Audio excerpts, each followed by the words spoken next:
탈북 농업과학자의 자유를 향한 여정. 제1장. 김민수는 평양농업과학원의 연구실에서 늦은 밤까지 옥수수 종자 개발에 몰두하고 있었습니다. 그는 북한에서 가장 중요한 식량 작물인 옥수수의 수확량을 늘리기 위해 밤낮 없이 연구에 매진하는 충성스러운 과학자였습니다.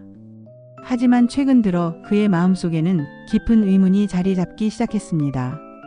몇 달 전 민수는 개인 농장 방식으로 실험한 결과 협동농장보다 5배에서 7배나 많은 수확량을 얻을 수 있다는 놀라운 연구 결과를 얻었습니다. 그는 이 혁신적인 발견을 수령님께 보고하는 편지를 썼지만 돌아온 것은 차가운 질책이었습니다. 과학자가 정치에 개입하지 말라는 경고와 함께 그의 연구는 반동사상으로 치부되었습니다. 민수는 이해할 수 없었습니다. 인민들을 배부르게 하는 것이 어떻게 반동사상이 될 수 있단 말인가요? 그는 수령님을 향한 순수한 충성심으로 연구했는데 왜 이런 결과를 얻게 되었을까요? 그날 밤 그는 창밖으로 보이는 압록강을 바라보며 깊은 고민에 빠졌습니다.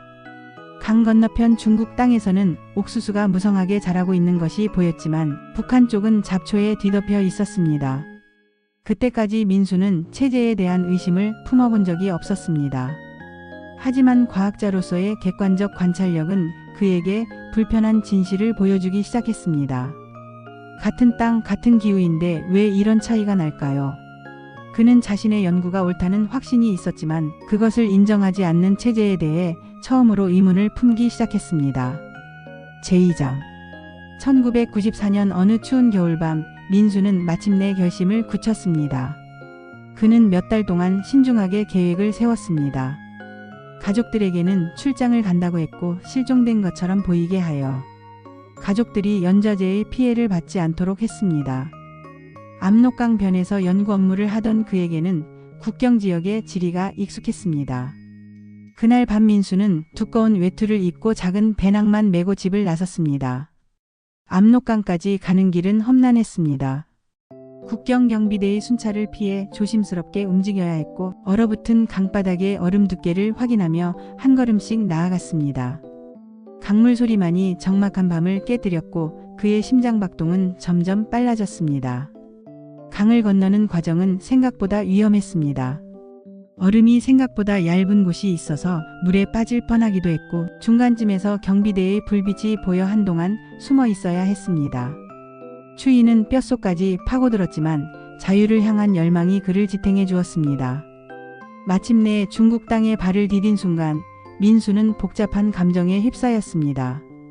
안도감과 동시에 뒤돌아갈 수 없다는 두려움, 그리고 새로운 세상에 대한 기대감이 교차했습니다. 하지만 그는 곧 깨달았습니다. 이것은 시작에 불과하다는 것을. 진짜 여정은 이제부터 시작이었습니다. 제3장. 중국에서의 생활은 예상보다 훨씬 어려웠습니다. 민수는 언어의 장벽과 신분의 불안정함 때문에 늘 긴장 상태를 유지해야 했습니다.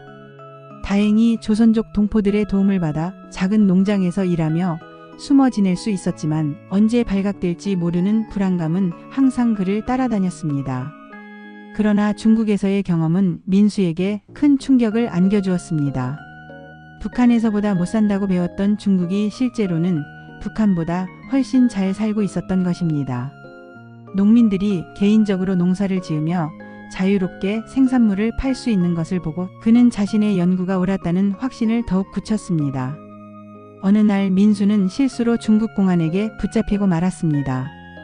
북한으로 송환될 위기에 처했지만 하루 만에 석방되었습니다. 그는 자신이 북한의 핵심 연구 인력이라는 점과 아직 탈북자가 드물던 시기라는 점이 도움이 되었다고 생각했습니다. 석방 후 그는 더욱 조심스럽게 행동하며 다음 기회를 기다렸습니다. 중국에서 만난 조선족들과의 대화를 통해 민수는 외부 세계에 대한 정보를 조금씩 얻기 시작했습니다. 88 올림픽 영상을 보고는 충격을 받았습니다. 북한에서 헐벗고 굶주린다고 배웠던 남한이 실제로는 소련보다도 발전된 모습을 보여주고 있었던 것입니다. 그 순간 그는 자신이 얼마나 거짓된 정보 속에서 살아왔는지 깨달았습니다. 제4장. 중국에서 1년여를 보낸 후 민수는 한국행을 도와줄 수 있는 브로커를 만나게 되었습니다. 그는 조선족 동포의 소개로 만난 이 브로커를 통해 러시아로 가는 경로를 안내받았습니다. 브로커는 위험하지만 성공 가능성이 높은 루트라고 설명했습니다. 민수는 흑룡강을 따라 러시아로 향하는 여정을 시작했습니다. 이번에는 더욱 위험한 여행이었습니다. 3박 4일 동안 강을 따라 내려가며 때로는 물속에서 헤엄쳐야 했고 때로는 험준한 산길을 걸어야 했습니다. 6월이었지만 시베리아의 밤은 여전히 추웠고 그는 체력의 한계를 느끼며 하루하루를 버텨나갔습니다. 여행 중 그는 여러 번 위험한 순간을 맞았습니다. 국경 경비대의 순찰을 피해 숨어야 했고 야생동물의 위협도 있었습니다. 하지만 자유에 대한 열망이 그를 포기하지 않게 만들었습니다. 그는 북한에서의 삶을 떠올리며 절대 돌아가지 않겠다는 의지를 다졌습니다. 마침내 하바롭스크 근처에 도착한 민수는 그곳에서 뜻밖의 만남을 갖게 되었습니다. 한국인 선교사들이 그곳에서 활동하고 있었던 것입니다. 처음에는 경계심을 품었지만 그들의 진심 어린 도움을 받으며 점차 마음을 열게 되었습니다. 선교사들은 민수에게 따뜻한 잠자리와 음식을 제공했고 무엇보다 인간적인 따뜻함을 보여주었습니다. 제5장 하바롭스크에서 한국인 선교사들과 함께 지내며 민수는 새로운 세계관을 형성하기 시작했습니다. 교회에 나가며 자유로운 종교활동을 처음 경험했고 북한에서 악마로 배웠던 선교사들이 실제로는 선량한 사람들이라는 것을 알게 되었습니다. 이 경험은 그가 북한에서 배운 모든 것들을 다시 돌아보게 만들었습니다. 선교사들의 도움으로 민수는 모스크바의 한국 대사관으로 가는 길을 안내받았습니다. 비행기를 타고 모스크바로 향하는 동안 그는 창밖으로 보이는 광활한 러시아 대륙을 보며 세상의 넓음을 새삼 느꼈습니다. 북한이라는 작은 울타리 안에서 살았던 자신이 이제는 이렇게 넓은 세상으로 나왔다는 것이 믿어지지 않았습니다. 모스크바에 도착한 민수는 한국 대사관을 찾아갔습니다. 하지만 대사관에서는 그를 받아들이기를 주저했습니다. 당신은 탈북자가 매우 드물던 시기였고 북한과의 외교관계를 고려해야 했기 때문입니다. 민수는 며칠 동안 대사관 앞에서 기다리며 도움을 요청했지만 쉽게 해결되지 않았습니다. 그러던 중 한국의 조갑재 기자가 모스크바를 방문하게 되었습니다. 탈북자 실태를 취재하려던 기자는 민수를 만나 인터뷰를 진행했고 이것이 한국 언론에 보도되면서 민수의 존재가 전 세계에 알려지게 되었습니다. 이를 계기로 유엔 난민기구 UNHCR의 도움을 받게 되었고 마침내 한국행 길이 열리게 되었습니다. 제6장 1995년 2월 18일 민수는 마침내 김포공항을 통해 한국 땅을 밟았습니다. 공항에 내린 순간 그는 복잡한 감정에 휩싸였습니다. 4년간의 험난한 여정이 끝났다는 안도감과 동시에 새로운 삶에 대한 기대와 불안이 교차했습니다. 공항의 현대적인 모습은 그가 상상했던 것보다 훨씬 발전된 것이었습니다. 정착지원 시설에서의 첫 조사 과정은 쉽지 않았습니다. 15명의 조사관들이 그를 둘러싸고 수많은 질문을 던졌습니다. 왜 북한에서 투쟁하지 않고 도망쳐 왔느냐는 질문도 있었습니다. 민수는 북한의 현실을 설명하며 말 한마디로 죽을 수 있는 상황에서 투쟁한다는 것이 얼마나 어려운지 설명했습니다. 조사 과정에서 민수는 자신의 탈북 동기를 솔직하게 밝혔습니다. 6.25 전쟁의 진실을 알게 되었고 북한 주민들에게 이 사실을 알려주고 싶어 탈북했다고 설명했습니다. 조사관들은 그의 진정성을 인정했고 그는 정식으로 한국 사회의 일원이 될 수 있었습니다. 첫 한국 생활은 문화적 충격의 연속이었습니다. 지하철을 타고 평양의 지하철과 비교하며 놀랐고 거리의 풍요로운 모습에 감탄했습니다. 하지만 동시에 거리의 노숙자들을 보며 의문을 품기도 했습니다. 이렇게 잘 사는 나라에 왜 가난한 사람들이 있을까 하는 의문이었습니다.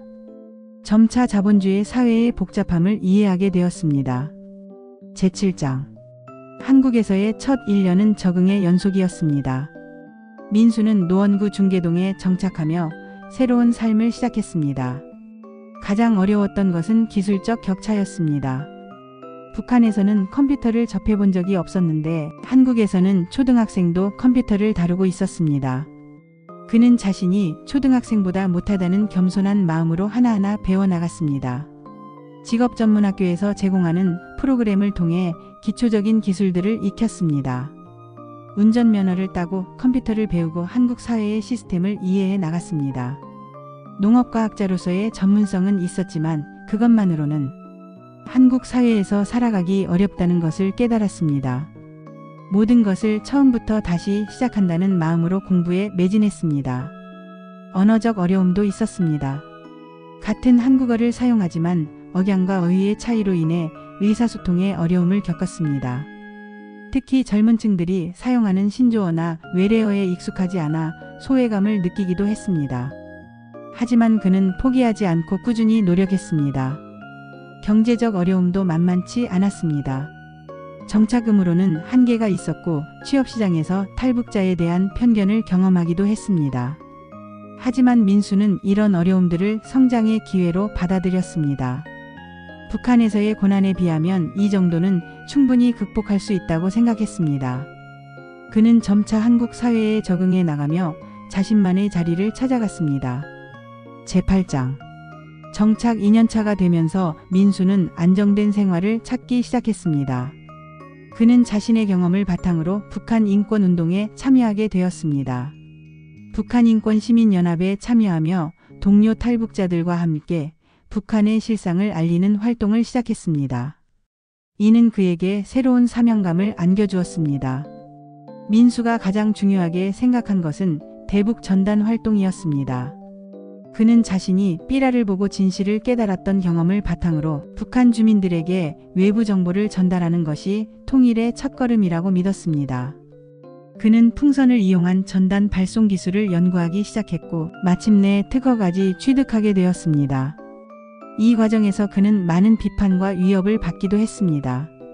남북관계 악화를 우려하는 목소리들도 있었고 실제로 그의 차량에 방화 사건이 일어나기도 했습니다. 하지만 민수는 포기하지 않았습니다. 북한에 남겨진 가족들과 동포들을 생각하면 멈출 수 없었습니다. 10년이 흐른 지금 민수는 한국 사회에 완전히 정착했습니다. 그는 여전히 대북 전단 활동을 계속하고 있으며 북한의 언론이 개방될 때까지 이 일을 멈추지 않겠다고 다짐하고 있습니다. 때로는 힘들고 외롭지만 자유의 소중함을 아는 그에게는 이 모든 것이 감사한 일입니다. 그는 언젠가 통일된 조국에서 북한 동포들과 다시 만날 그날을 꿈꾸며 오늘도 희망의 전단을 하늘에 띄워보냅니다.